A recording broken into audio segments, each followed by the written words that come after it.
하나님께서 주신 말씀은 고린도전서 3장 16절, 17절 두 절만 제가 받들어 봉독합니다. 너희가 하나님의 성전인 것과 하나님의 영께서 너희 안에 거하시는 것을 알지 못하느냐. 아니 누구든지 하나님의 성전을 더럽히면 하나님께서도 그 사람을 멸하시리라. 이는 하나님의 성전은 거룩하며 너희는 그 성전이기 때문이라. 아멘. 오늘 7월 30일 오늘 하나님께서 우리 주신 말씀을 중심으로 해서 지난 시간에 우리는 하나님의 성전은 어떻게 지어야 되느냐 성막을 비춰가면서 말씀을 전거했습니다. 성막과 솔로몬의 성전과 뭐가 다른가 우리가 그것을 참 잘 알아야 됩니다. 성경 66권에 기록됐다고 해서 여러분이 그거를 우리가 올바로 깨닫지 못하면은 예수님 당시도 마찬가지입니다만은 올바로 깨닫지 못하면 어리석음에 빠지게 된다는 겁니다. 예를 들어서 말하면 솔로몬이 쓴 전도서 같은 데를 보면 솔로몬이 인생의 허무함을 얘기했습니다. 인생은 헛된 것이다. 인생이 얼마나 허무한 것이냐 그랬어요. 근데 그건 솔로몬이 호랑방탕하게 살았던 결과를 말한 겁니다. 그러나 성경에 보면은 우리가 이 땅에 사는 동안에 내 인생에서 가장 소중한 기간이다. 한 여러분 아셔야 됩니다. 어떻게 비춰보면 솔로몬은 이 땅에 사는 동안에 그 짤막한 기간 동안에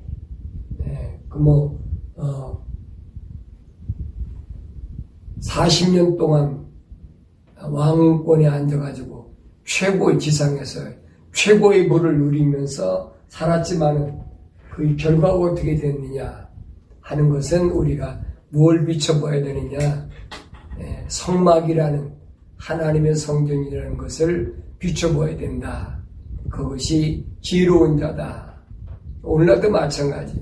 오늘날도 거룩이 없어져 버린 성전은 하나님의 성전이 아니라는 겁니다. 이름만 갖다 거룩한 곳이다, 성전이다 붙여놓은 게 되겠습니까? 안 되는 거죠. 여러분 예를 들어서 말하면 예루살렘에 거하는 자들 에스겔서 9장에 보면은 하나님께서 말씀하신 걸 보면 예루살렘에 거하는 자들 이 예루살렘은 어떤 곳이에요? 그 특별한 곳이잖아요. 예루살렘은 하나님이 선택한 유대인들이 거하는 곳이에요. 그게 예루살렘입니다. 시온이라 그러죠.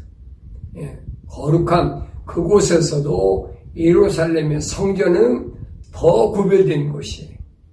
지난 시간에 제가 말씀드린 것이 그 성막 가운데 모세가 만든 그 성막 가운데 대버네클 그 가운데서도 하나님께서 두 증인에게 말씀하신 것은 뭘 말씀하셨느냐 성소와 지성소만 측량하고 성전들은 놔두라 그랬어요. 놔두라. 거룩한 곳이지만은 그거는 이방인들에게 짓밟힐 곳이다. 짓밟힐 곳이다. 그랬어요. 그러니까 성막 안에 들어왔다고 해서 다 거룩한 하나님께 구별된 것은 아니란 말입니다. 그러니까 신약 시대에 와서는 예수님께서는 에클레시아 교회를 말씀하셨는데 그 교회에 하나님께로부터 부르심을 받은 자들도 나눠집니다. 어떻게 나눠집니까? 부르심을 받고 그 다음에 택하심을 받고 그 다음에 신실하게 하셨다. 이 세 가지 나누셨어요. 그러니까 내가 부르심을 받았다고 완성된 건 아니에요. 부르심을 받은 자 가운데서는 택한 받아야 된다는 거예요. 주님께로부터 선택받은 자들, 그 선택받은 자들이 어떻게 됩니까? 성령 충만을 받고 열매 맺는 신실해야 된다. 열매매 올바른 신앙의 열매가 맺혀져야 됩니다. 이 세 단계가 있어요. 그러니까 부르심을 받았다고 해서 하나님의 어딥니까 그 성막의 뜰에까지 왔다고 해서 다 된 것이 아니에요. 거기 보면 두 증인에게 말한 걸 보면은 뭐라고 말씀하셨냐면 성전과 지성소, 성소와 지성소만 거기만 하나님께서는 측량하라. 그래서 측량하라. 그 뭐하는 자들이 있기 때문에, 경비하는 자들이 있기 때문에 말입니다. 성소와 지성소만 경비하는 자들을 측량하고 나머지들은 성전들은 이방인에게 내줘버리라 했어요. 그래서 하나님의 성전인 이제 구약에서는 예루살렘, 소위 말하면 거룩한 곳이죠. 구별된 곳. 구별된 곳에 산다고 해서 여러분, 그게 다 하나님 백성이 아니라는 거예요. 자, 그래서 신약에 와서는 우리 주님이 오셔서 세우신 것이 뭐냐.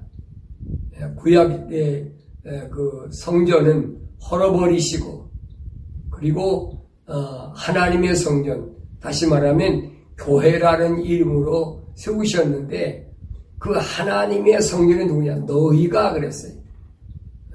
구약에서는 이제 어느 그 장소를 선택해서 하나님의 성전을 지어놨다면, 교회는 너희가 하나님께서 거하시는 그곳은 이제 예루살렘이라는 그런 곳이 아니라 주님이 선택한 하나님의 거룩한 호흡으로 지음받은, 생명의 호흡으로 지음받은 살아있는 혼이 된 너희가 이 말이에요.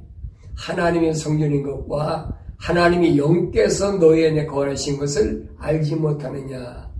그러니까 구약의 성전과 신약의 교회, 성전, 주님이 말씀하신 성전이 차이가 뭐냐는 거예요. 구약에서도 분명히 성소와 지성소 했잖아요. 성소와 지성소와 성전 뜰을 구분한 것처럼 신약에서도 마찬가지예요. 우리 주님께서 하신 말씀 보면 하나님의 영께서 너희 안에 거하시는 말입니다. 지성소와 성소가 주님이 십자가에 못 박혀 죽으심으로 이제 그 휘장이 갈라졌다고 그랬죠. 하나가 돼버린 거예요.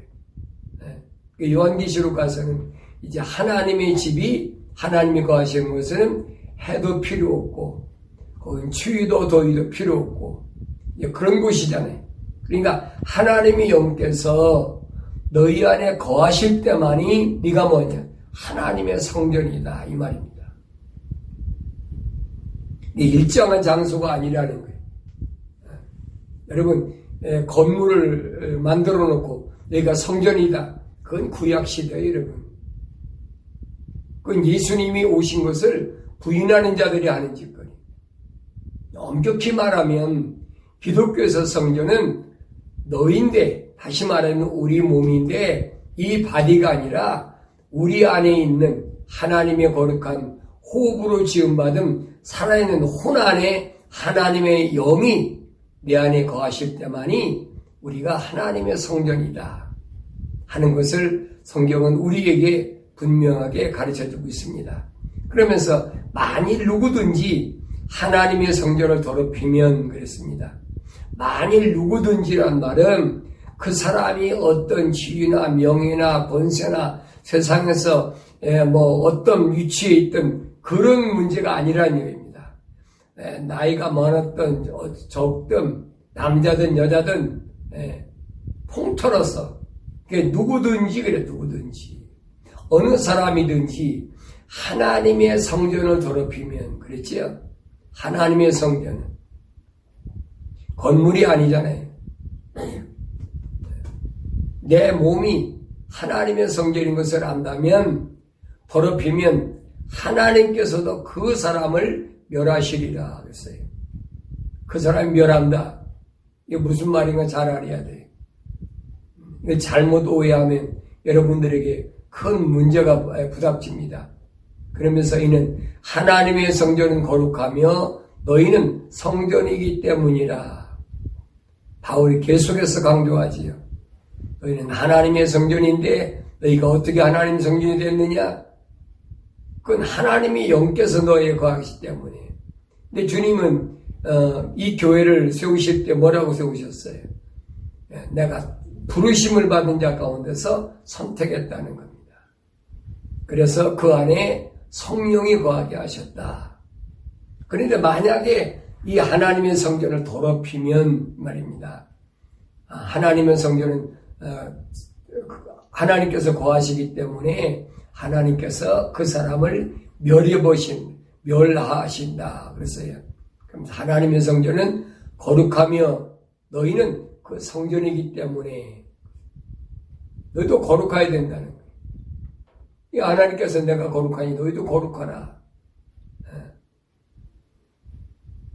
거룩한 것에 대한 말씀이 기록된 성경이 없는 것을 주장하는 것은 언제든지 말씀드려요. 그건 기독교가 아니다. 아무리 자칭 기독교라고 해도 그건 기독교가 아니다. 성경이 없는 것 얼마나 많아요. 많잖아요. 성경에 기록되지 않은 성탄절, 부활절, 그 다음에 무슨 사도신경, 별의별 것 주문 다 하잖아요. 그건 기독교가 아니란 말이에요. 그건 하나님의 성전을 말씀한 게 아니라. 근데 우리가 세상에 살아가면서 그럼 어떻게 살아가야 되느냐? 예수님께서 우리가 똑같은 육신을 갖고 이 땅에 오셨어요. 물론 아담의 씨는 아니지만은 거룩한 성령으로 잉태하셔서 우리가 똑같은 육체를 갖고 오셨어요. 육체를 갖고 오셔서 누굴 통해서? 마리아라는 여자를 통해서. 예수님 몸에 물과 피가 있는 거예요. 왜 그럽니까? 마리아는 누구 후손이에요? 하와의 후손이잖아요. 늘 말씀드리잖아요. 하와 때 뭐가 만들어졌느냐? 임신의 고통, 해산의 고통, 임신의 고통, 해산의 고통. 그때 물과 피가 만들어졌단 말이에요. 그때부터 사람에게는 뭐가 오게? 죽음이라는 게 흙으로 된 이 흙이 뭐가 돼? 썩게 된다는 거예요. 이 원리를 잘 아셔야 돼요.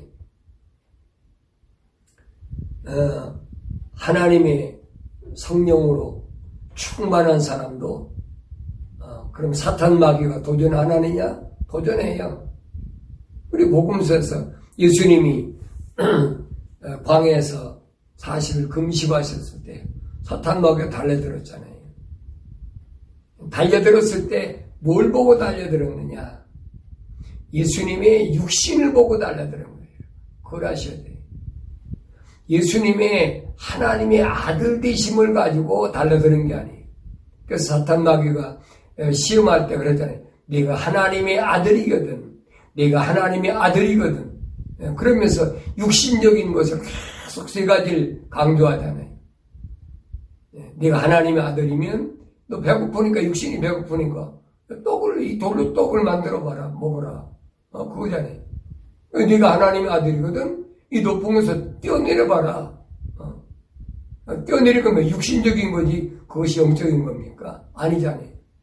네가 하나님의 아들이면 이제 내가 보이는 이 세상과 다 줄 테니까 나한테 경배하라. 절하라. 그 몸뚱이가 육신이 절하는 것이 영이 절하는 거 아니잖아요. 우리가 이 부분을 잘 아셔야 돼요. 그러니까 예수님이 이기신 것은 뭘 이기셨느냐? 육신이 이기셨단 말이에요. 육신이 어떻게 이겼느냐? 사탄도 그러죠. 하나님의 아들이거든. 그러죠. 그러니까 예수님 안에 있는 하나님의 하나님 영상을 닮은 혼이나 영을 가지고 시험한 것이 아니란 말이에요. 육신을 가지고 시험한 거지. 지금도 사탄이 우리한테 와서 달라들어서 시험할 때는 똑같아요. 내 안에 있는 하나님의 거룩한 호흡으로 지음받은 혼에 결합되어 있는 영혼을 여러분 달라들지 못해요. 언제든지 육신적인 거예요. 그래서 육신이 병들게도 하고, 육신이 피곤하게도 하고, 육신을 경제적으로 어렵게도 하고, 여러 가지 있잖아요. 그러니까 눈에 보이는 것, 사람이 가지고 있는 오감이 있잖아요. 보고, 듣고, 또 냄새 맡고, 맛보고, 감각으로 느끼는 것, 이 오감을 가지고 계속 도전해 온단 말이에요. 이거 예수님이 이기신 거예요. 그 이기신 방법을 우리가 잘 알아야 돼요. 그래서 예수님은 마태복음 10장 28절에서 이렇게 말씀하시죠. 또 너희는 몸은 죽일 수 있으나 혼은 죽이지 못하는 자들을 두려워하지 말고 차라리 혼과 몸을 모두 지옥에서 멸하실 수 있는 그분을 두려워하라. 이게 지혜로운 거예요. 자, 욥이라는 사람 여러분 잘 아시잖아요. 동방에서 의인이라고 하나님이 인정하시는 사람인데 사탄마귀에 달라붙었어요. 하나님 허락받아가지고 그래가지고 욥에게 뭘 합니까? 육신적인 것, 재산이나 자녀나 아내나 육신적인 것에 전부 타격을 가하잖아요. 욥이 얼마나 힘들어요.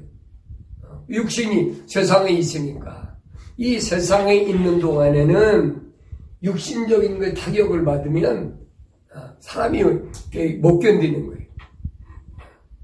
그 기간이 1년이다 1년간이다 그러는데 10남매 다 죽었잖아요. 그래 얼마나 기가 막혀. 동방에서 가장 부자였던 그 재물이 하루아침에 다 날아가 버렸잖아요. 또 육신적으로 그동안 그렇게 10남매를 낳아서 잘 길러주고 했던 그 아내까지도 나중에 네가 믿는 하나님 저주하고 죽으라고 그거 떠나버리잖아요. 그거 뭐예요? 그거 다 육신적인 거거든요. 근데 욥이 그 고백하잖아요. 내 혼은 절대 하나님을 떠나지 않는다. 네가 아무리 환경을 가지고 그렇게 해도 내 혼은 절대 떠나지 않는다. 떠나지 않았어요. 떠날 수가 없었어요. 그러면 나중에 욥기서 42장 5절인가 보면 욥이 그렇게 고백합니다. 전에는 내가 이런 육신적인 환난을 겪기 전에는 이 말입니다. 그 전까지는 하나님 말씀을 귀로만 들었었는데 이제는 내가 주를 바라보나이다 그랬어요. 신앙의 한 단계가 업그레이드 됐다.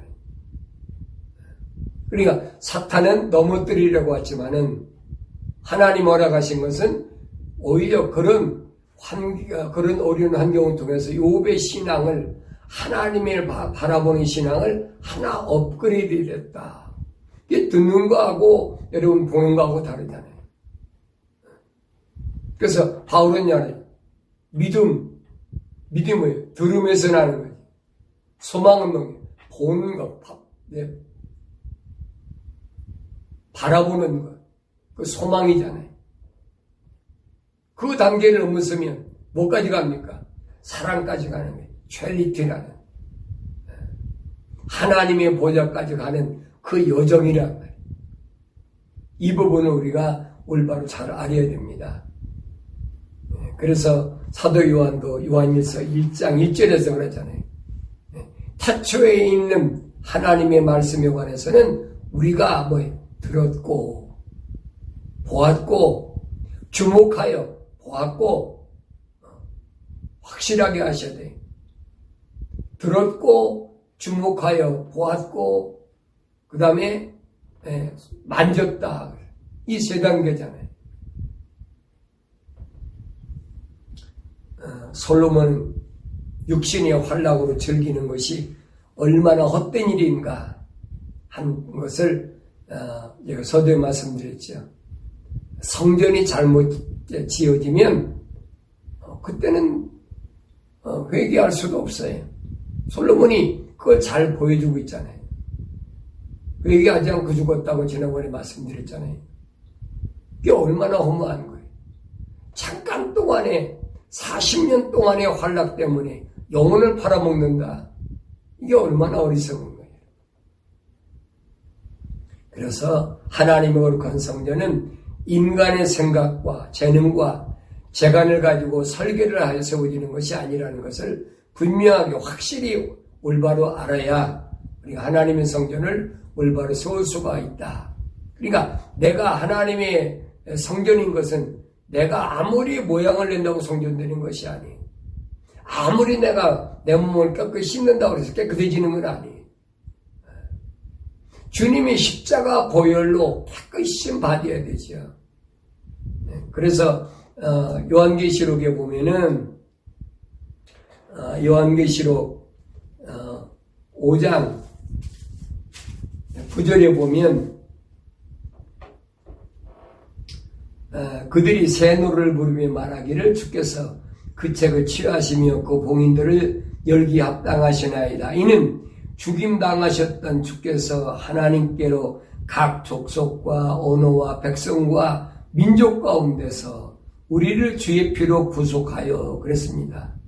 여기 보면 족속과 언어와 백성과 민족 가운데서 그랬죠. 지구의 사방에 어디에 있든 어떤 민족이든 어떤 언어를 쓰든 그것이 중요한 것이 아니에요.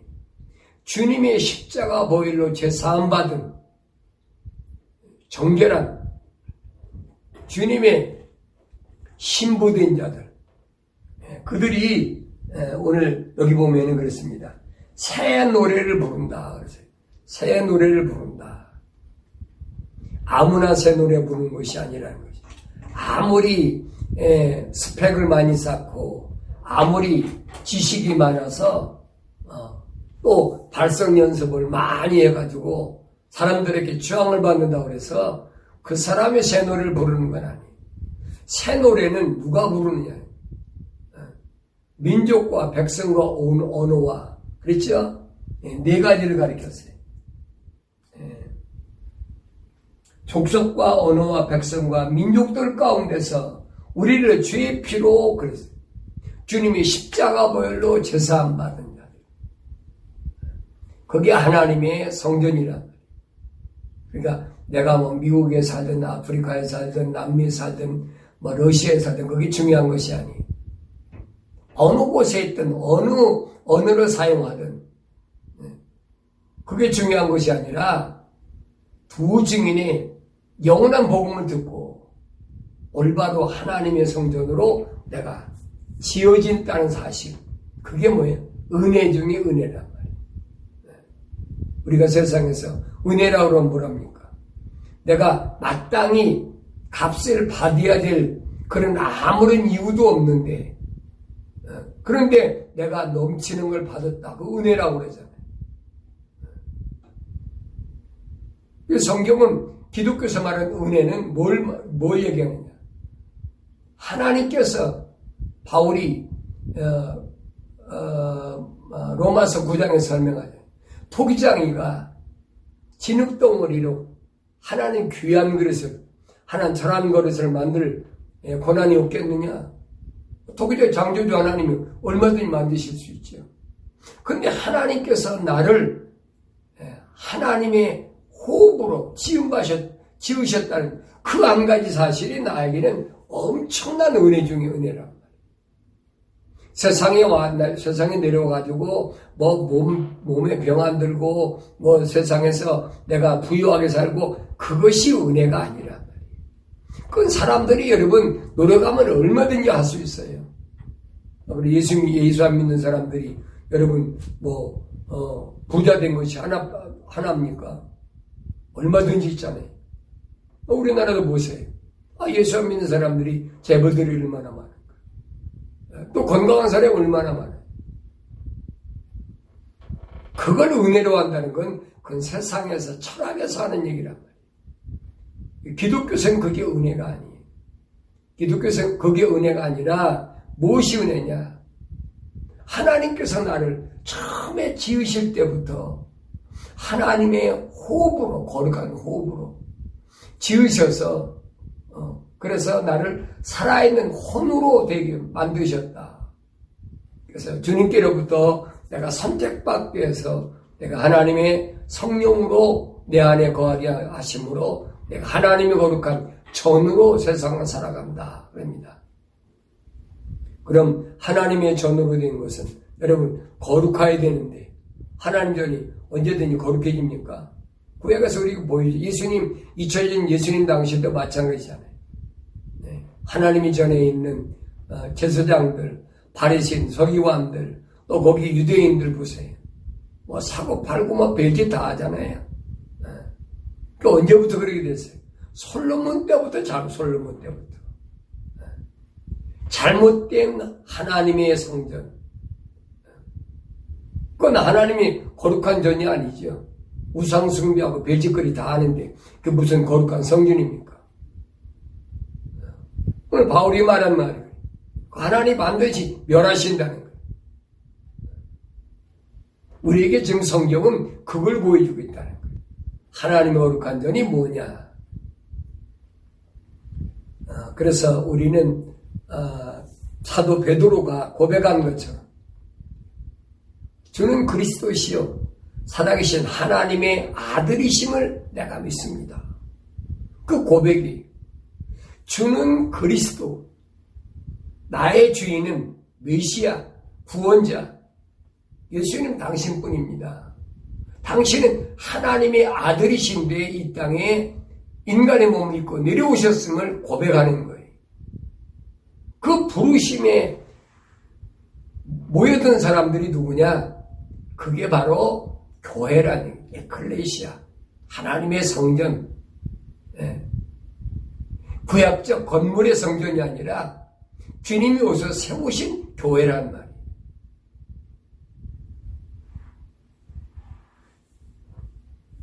그러면서 주님이 베드로에게 약속하신 말씀이 뭐라고 말씀하셨느냐? 마태복음 16장 18절에 보니까 나도 너에게 말하노니 그랬어요. 나도 너에게 그런 신앙 고백한 베드로에게 말입니다. 신앙 고백한 부르심을 받은 자들에게 주님이 말씀하신 거예요. 너는 베드로라. 그리고 이 반석 위에 내가 나의 교회를 세우리니 그랬어요. 이 반석 위에 반석이란 말은 베드로란 말은 큰 이 반석을 가리켜 자그만 돌을 가리킨다. 제가 언젠가 이 말씀 증거할 때 여러분이 말씀드렸을 거예요. 나의 교회를 세운다. 이 교회를 그래서 교회들이 아니 교회를 세우리니 하나를 가리킨 거예요. 교회를 세울 때는 하나하나를 세우는 거지 뭐 뭉뚱이로 세우는 거 아니에요. 오늘날 보면은 그러잖아요. 건물을 사놓고 그걸 교회라. 나도 뭐 개신교 목사했을 때는 뭐 그랬으니까. 내가 몰랐으니까. 그 교회라 그러지.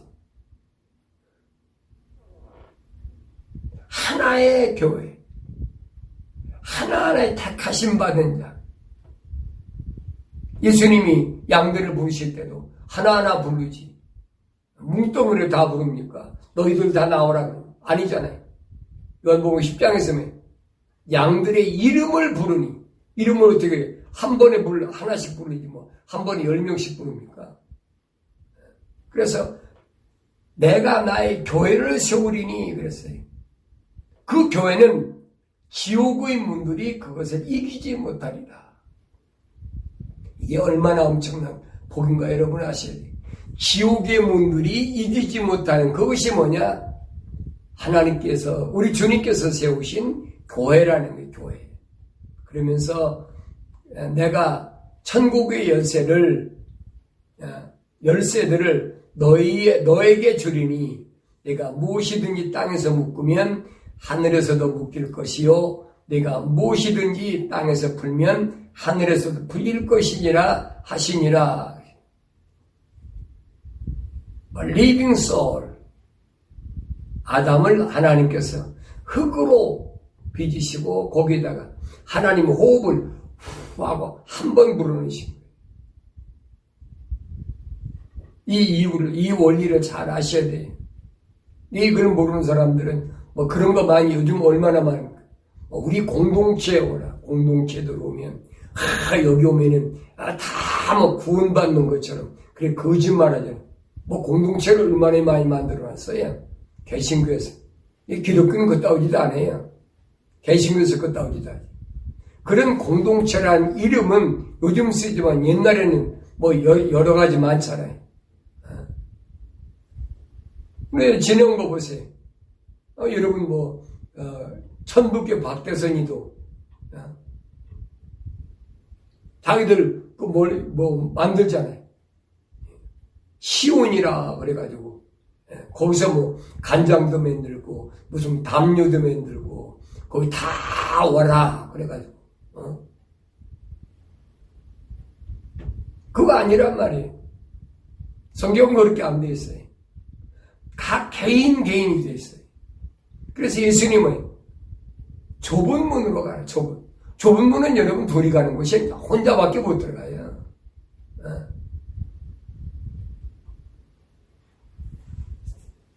그런데 이걸 모르는 사람들이 자꾸 이상한 말로 이 세상에서는 그렇잖아요. 이 세상에서는 하나보다는 둘보다는 셋이 $1보다는 $100, $100보다는 $1000, $1000보다는 $10,000, $1,000,000 좋잖아요. 사람도 많이 모으는 것이 그것이 하나님의 뜻이라 거짓말하고 있는. 그 사람들이 비유되는 게 뭡니까? 초대교도 보니까 예루살렘에서 베드로가 전도할 때 하루에 3,000명씩, 5,000명씩 몰려들었어요. 왜? 병 고치니까. 예수님 때는 안 모여들었습니까? 모여들었지요. 그 모여드는 사람들이 다 모여서 유무상통한다고. 자기 거 다 팔아갖고 와서 유무상통한 얼마나 공동체지요. 박대생 전도관 같이. 그 중에 얼마나 엉터리들이 많았느냐. 여러분 성경에 그걸 가르쳐 있잖아요. 아나니아와 삽비라가 누구냐? 그 중에 하나잖아요.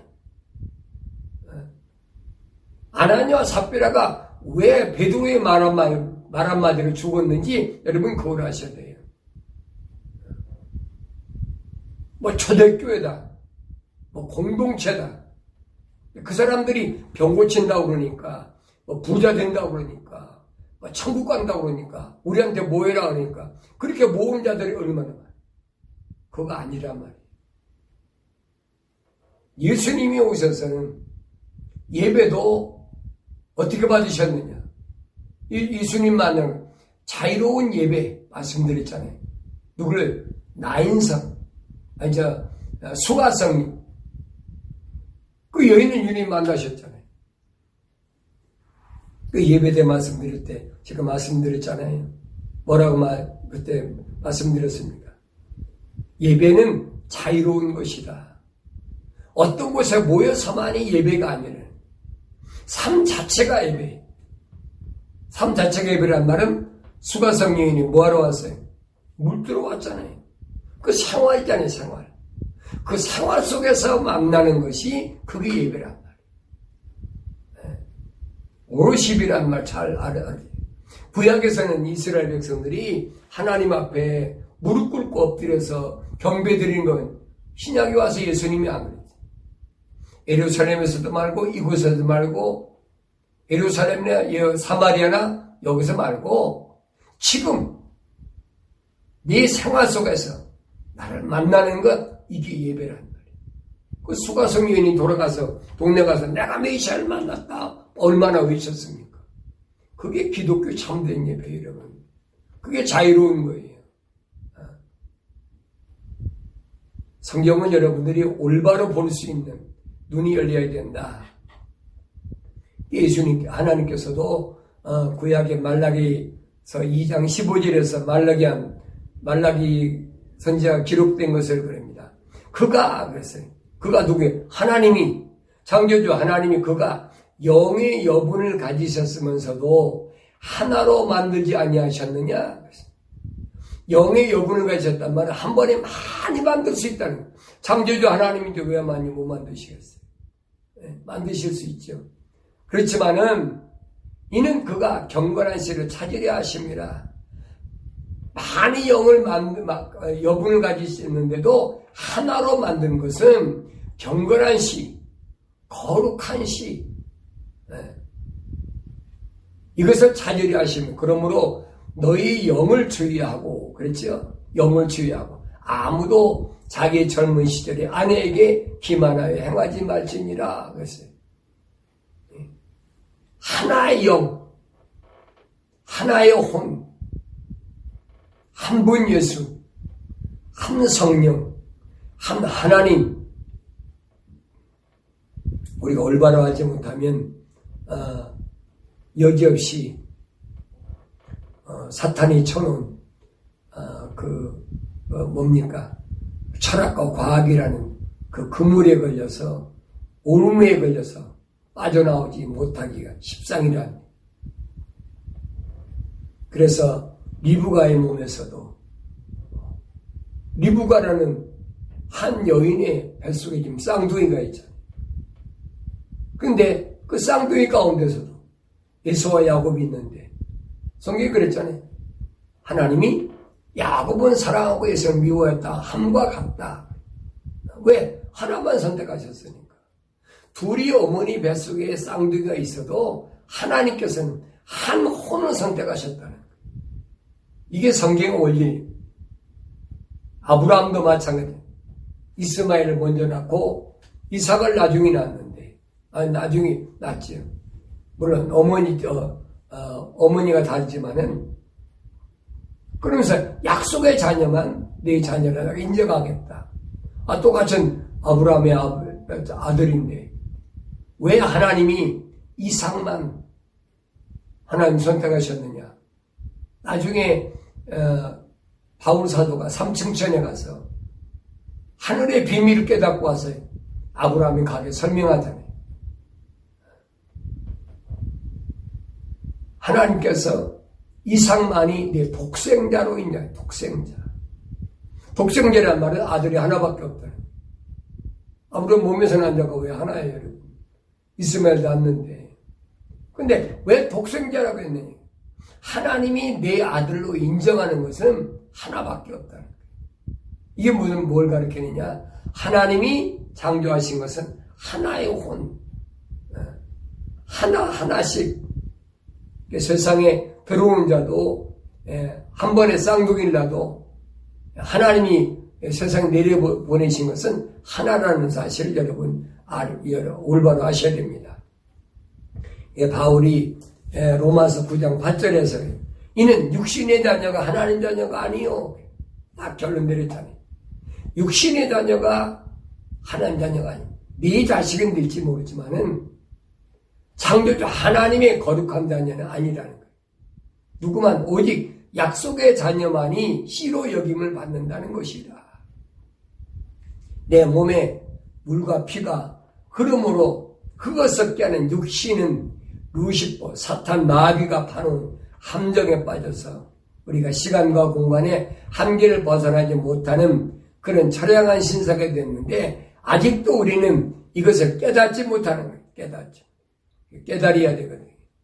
깨닫고 내가 올바른 길을 가야 된다 하는 것을 성경은 우리에게 계속해서 설명해 주고 있습니다. 그래서 바울 사도는 뭐라고 그러느냐? 마지막 때에 가장 중요한 거지. 마지막 때는 고린도전서 15장 51절 보라 내가 너에게 한 가지 신비를 말하노니 한 가지 신비 신령한 하늘의 비밀은 한 가지예요. 뭐라고 우리가 다 잠잘 것이 아니에요. 오히려 우리 모두가 변화될 것이니 변화된다. 세상에서 변화는 뭘 가리킵니까? 육신이 바뀌는 걸 변화라고 그러잖아요. 머리를 형태를 바꾸고 얼굴을 성형을 하고 또 좀 더 지적으로 설명한다고 하면 마음이 바뀌고 변화됐다. 이런 변화된 거 아니에요. 그건 백날 바꿀 수 있어요, 여러분. 막 슬픔이 있던 사람도 어떻게 기쁜 노래 들으면 기뻐지잖아요. 사람의 감정은 바뀔 수 있어요.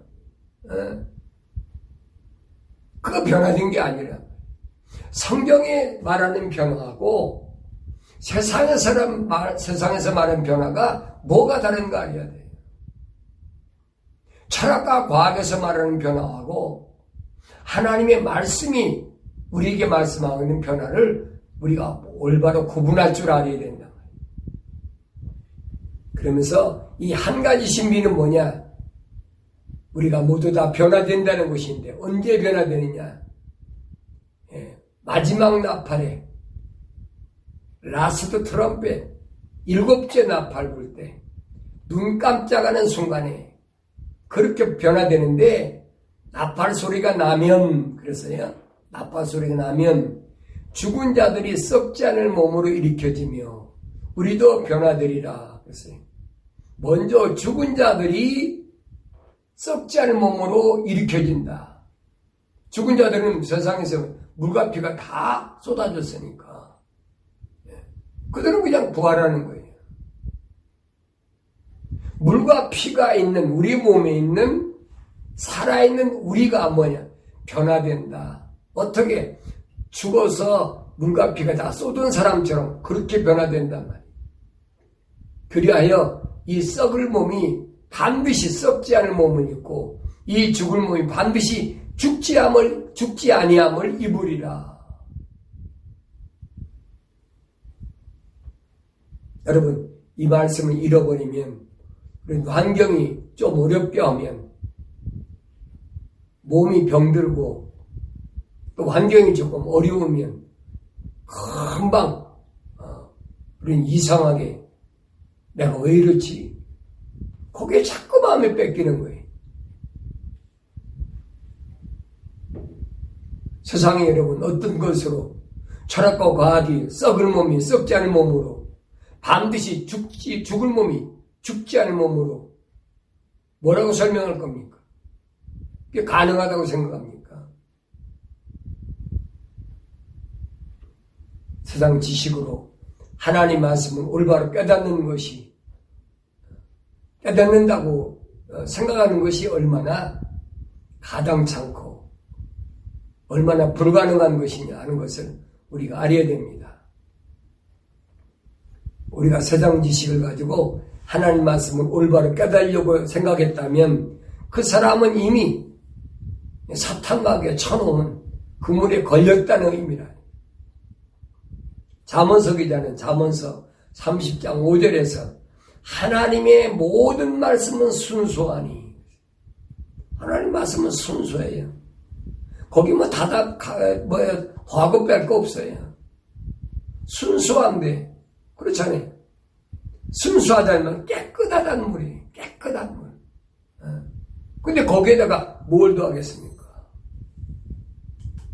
그래서 하나님의 모든 말씀은 순수하니 그는 자기를 신뢰하는 자들에게 방패시니라. 방패가 뭐예요? 적으로부터 날라온 화살, 나를 괴롭히고자 하는 그걸 커버하는, 막는 그게 하나님 말씀이라. 우리가 세상에서 내가 살아가는데 내 방패가 뭐가 방패? 하나님 말씀이 순수해요. 그러니까 그 말씀을 신뢰해야 믿어야 돼. 하나님이 약속이 이러니까 하나님 명령에 순종해야겠구나. 믿어야죠. 그래 내가 지난 시간에 말씀드렸잖아요. 미국에 앞으로 달타 하이드로젤이나 이런 걸 가지고 세상을 통제하고 지배한다. 나하고 상관없어요. 육신이야 거기에 해당되겠지. 육신이야. 그러나 내 영혼은 해당이 안 돼요. 그러니까 이런 말씀을 우리가 올바로 알아야 된다. 나는 다른 사람이 아니다. 바울 사도가 로마서 9장 21절에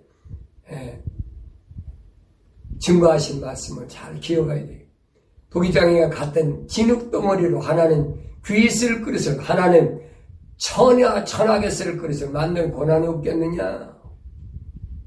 최고의 은혜지요. 내가 이런 것을 깨닫게 된 것. 많은 그릇이 있잖아요. 내 주위에도 얼마나 많은 그릇이 있습니까? 근데 그 많은 그릇 가운데 올바로 하나님의 말씀을 깨닫게 하는 것. 이게 얼마나 소중한 것이냐.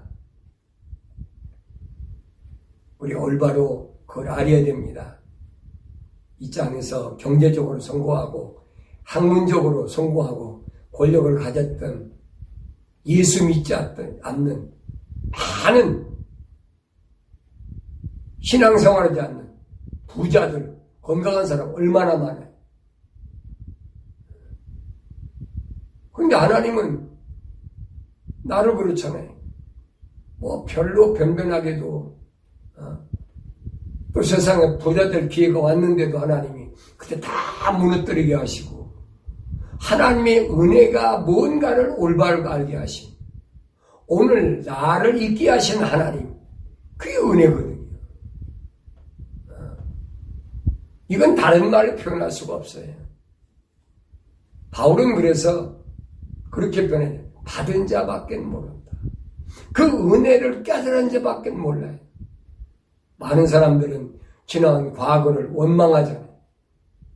그때 누가 나한테 사기쳐먹고, 그때 나한테 누가 뭐하고, 누가 거짓말하고, 그때가 내가 잘 될 수 있는데, 내가 줄을 잘 서가지고, 권력의 줄을 잘 서가지고, 그때 내가 한 자리 해먹을 수 있는 기회인데, 그때 누구 때문에 이렇게 됐다. 얼마나 그런 것들 많아요. 나도 한때는 그렇게 생각했어요. 원망도 많이 하고 그런 사람에 대해서 원망도 많이 하고. 그런데 오히려 지금은 감사합니다. 하나님 감사합니다. 그때 내가 그 길로 갔더라면 어떻게 할 뻔했나. 기가 막힌 얘기지.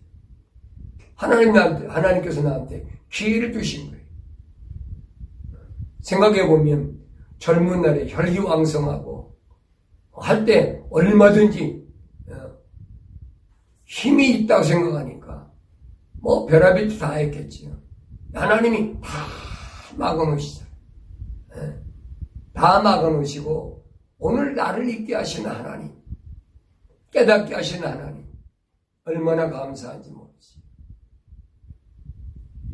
그것이 바로 은혜를 깨닫는 것. 바울은 그래서 로마서 14장 11절에서 그랬습니다. 이는 기록되기를 주가 말하노라 내가 살아있으니 모든 무릎이 내게 꿇을 것이요 모든 혀가 하나님께 자백하리라 하였음이라. 자백한다. 회개한다. 고백한다. 회개는 여러분 한번 방향을 돌이키면 그거 된 거예요. 방향이 잘못됐을 때는 날마다 말씀을 가지고 우리가 방향을 내가 잘못됐나? 말씀을 가지고 우리가 바로 길을 찾는 거지요. 그러면서도 우리는 때로는 뭐합니까? 때로는 실수하지요. 왜? 환경 때문에. 왜? 육신을 갖고 있으니까. 바울은 고백하지요. 오래난 곤고한 사람이다. 누가 이 사망의 몸에서 나를 건져내겠느냐. 내 마음에는 하나님의 뜻을 따르려고 그러는데 육신이 환경 때문에 원하지 않는 그런 쪽으로 자꾸 나를 끌고 가고 있다는 거예요. 그러면 누구나 마찬가지지. 바울이 그렇게 우리에게 가르쳐주는, 그러면서 우리가 뭐예요? 날마다 고백과 자백을 하는, 내가 잘못했습니다. 내가 잘못 생각했습니다. 내가 잘못된 것을 깨달으려면 어떻게 합니까? 하나님 말씀에 비춰봐야지. 하나님 말씀에 안 비춰보면 내가 얼마나 잘못된 사람인가, 잘못된 길을 가고 있다는 것을 알 수가 없어요. 요한일서 1장 5절에 보니까 그러므로 우리가 그에 관하여 듣고 너에게 전하는 말이 이것이니 곧 하나님은 빛이시요 그분 안에는 어둠이 전혀 없다는 것이라. 만일 우리가 하나님과 교제가 있다면서 어둠의 가운데 행하면서 우리가 거짓말하는 것이며 진리를 행하지 아니하는 것이라. 아니 빛이신 하나님께 교제가 있다고 하면서 어둠에 행하면 그게 거짓말이지. 그 진리입니까? 거짓말이죠. 그게 자꾸 깨닫는 거예요. 그러나 그분이 빛 가운데 계신 것 같이 우리도 빛 가운데 행하면 우리가 서로 간에 교제가 있게 되고 그의 아들 예수 그리스도의 피가 우리를 모든 죄에서 깨끗하게 하시느니라. 그러니까 순간순간에 우리가 잘못 생각하고 순간순간에 실수할 수, 그거 다 할 수 있어요.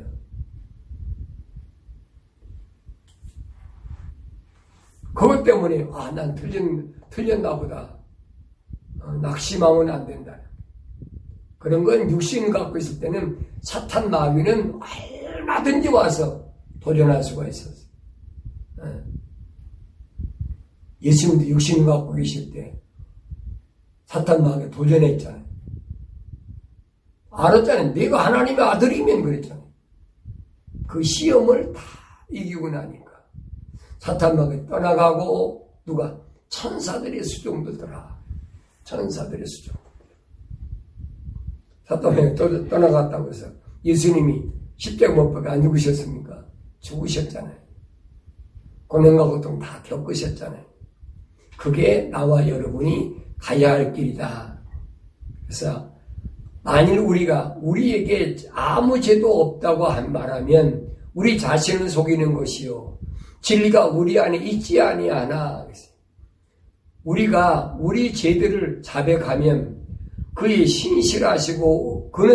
신실하시고 의로우셔서 우리 죄를 용서하시며 모든 불의에서 우리를 깨끗하게 하시느니라. 만일 우리가 죄를 짓지 아니하였다고 말하면 우리는 그분을 거짓말쟁이로 만드는 것이요 그분의 말씀이 우리 안에 있지 아니한 것이라. 그래서 성경은 우리에게 뭐래? 하나님께 용서받지 못할 죄, 하나님께 용서받을 죄, 이 두 가지를 설명하고 있어요. 요한일서 5장 16절에 보면 누구든지 자기 형제가 사망에 이르지 아니하는 죄를 짓는 것을 보거든 간구할지니 그랬어요. 사망에 이르지 아니하는 죄, 그런 죄가 있다는 거예요. 이런 사람은 이걸 보거든 그 죄에 대해서 기도해 주라는 거예요. 그러면 하나님께서 사망에 이르는 죄를 짓지 않은 자들을 위하여 그에게 생명을 주시리라. 그러면서 사망에 이르는 죄가 있거니와 나는 그에게 그 죄를 위하여 기도하라고 말하지 아니하노라. 사망에 이르는 죄가 있는데 그에게 뭐라고 기도하겠습니까? 기도한다고 되겠습니까? 안 되는 거예요, 여러분. 구약에 그런 예가 얼마나 많아요. 하나님께 기도한다고 여러분, 그거 되겠습니까? 그래서 사도 요한은 두 가지를 사망에 이르지 않는 죄, 그것은 뭐냐? 고백과 자백으로 해결되는 죄.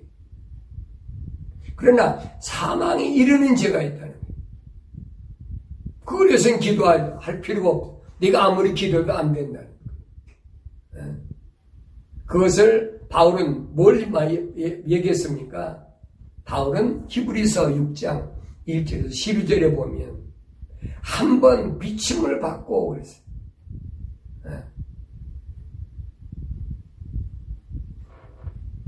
그리고 가서 그가 돌아가서 또 범죄를 해버리면 말입니다. 그 사람은 다시는 돌이킬 수가 없는 거예요. 바꿀 수가 없어요. 왜? 방향을 한 번 예수님 십자가 못 박혀 죽으신 것은 한 번 죽으셨지 두 번 죽으신 게 아니에요. 내가 죄를 질 때마다 매번 예수님 죽으신다? 그게 비성경적인 거예요. 그건 말이 안 되는 얘기. 그러니까 한 번 회개했으면 이 말이에요. 한 번 하나님께로 돌이켰으면 생각과 마음과 삶의 가치관이 한 번 하나님께 돌아섰으면 그 사람은 가다가, 그 길에 가다가, 넘어지기도 하고, 깨지기도 하고 다 하지요. 그러나 방향을 바꾸면 안 되네, 방향을 바꾸면. 그 얘기예요. 여기서 만약에 가다가 힘들다, 방향을 바꾸면 그건 끝나는 거지요. 그게 누굽니까? 광야에서 출애굽했던 이스라엘 민족들. 60만 3,550명이잖아요. 그 중에서 모세와 아론은 빠졌지만은 그들이 못 들어갔잖아요. 가나안 땅에 못 들어갔잖아요. 그걸 우리에게 지금 설명해 주고 있다. 출애굽했다고 해서 출애굽한 사람이 누굽니까? 하나님께 선택받은 이스라엘 민족. 아니 애굽에 430년 동안 고통 속에 살았으면 하나님이 모세를 통해서 갖가지 기사와 이적을 통해서 끄집어내가지고 광야에서 실제로 먹이시고 입히시고 마시게 하시고 다 하셨잖아요. 그래도 안 믿잖아요. 그 사람들은 해결할 수가 없어요. 바로 그 얘기입니다. 한 번 비침을 받고 그리고 나서 다시 범죄를 한다면 그 사람은 다시 구원받을 수가 없다. 지금 바울이 히브리서에서 그 얘기하는 겁니다. 그러니까 우리가 신앙생활할 때 올바로 알고 올바른 길을 가야 된다. 그래서 누구든지 자기 형제가 사망에 이르지 않은 죄에 짓는 것을 보거든 간구할지니 사망에 이르지 않는 죄, 실수와 허물이 있을 때는 그를 용서해 주라는 거예요. 그렇지만은 사망에 이르는 죄를 졌다. 끝난 거지요.